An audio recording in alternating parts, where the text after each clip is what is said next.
Hello morning kids, good morning. Hindi व्याकरण में शब्द विचार में आज रचना के आधार पर आपका समाप्त हो जाएगा। फिर एक बचेगा प्रयोग के आधार पर, वो कल हम वो भी समाप्त कर देंगे। तो आइए फिर आज बात करते हैं। फिर बता रहे हैं, शुरुआत से चर्चा कर रहे हैं, हमारे साथ बोलते रहिए। शब्द को कितने भागों पर, कितने आधारों पर वर्गीकृत किया गया है, बताइए। कितने आधारों पर वर्गीकृत किया गया है? 4। कितने आधारों पर? हम आशा करते हैं 4 बता रहे हैं। कौन कौन से बताते रहिए। अर्थ के आधार पर, इधर मत देखिए, अर्थ के आधार पर,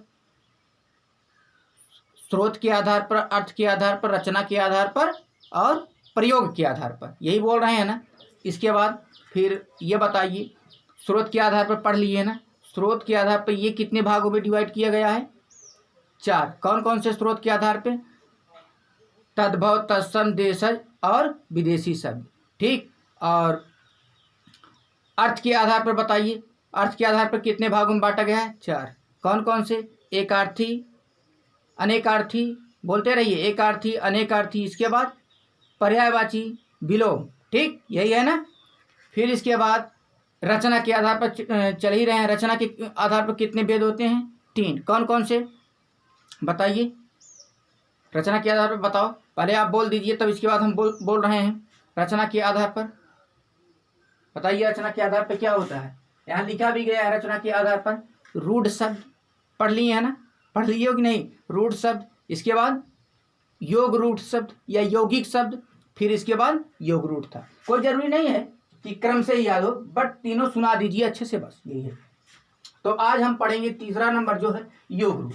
योग रूढ़ की परिभाषा लिखा गया है यहाँ, 2 या 2 से अधिक शब्दों या शब्दांशों के मेल से बनने वाले ऐसे शब्द। इसमें भी यही है कि 2 या 2 से अधिक शब्दों या शब्दांशों के मेल से ये भी बनता है, बट इसमें कुछ बात ध्यान है, जो किसी विशेष अर्थ का बोध कराता है। बस ये इतना बात है, जो 2 या 2 से अधिक शब्दों या शब्दांशों के मेल से बनता है, लेकिन जो किसी विशेष अर्थ का बोध कराता है। क्या? लेकिन जो किसी विशेष अर्थ का बोध कराता है, उसे योग रूढ़ शब्द कहते हैं। जैसे कुछ एग्जाम्पल लिखा गया है, देखिए, पंकज कोई विशेष अर्थ बोध कराया ना, दशानन आदि, ये सब विशेष अर्थ में आएंगे, जो विशेष अर्थ का बोध करा रहे हैं, इसलिए इसे योग रूढ़ शब्द कहते हैं।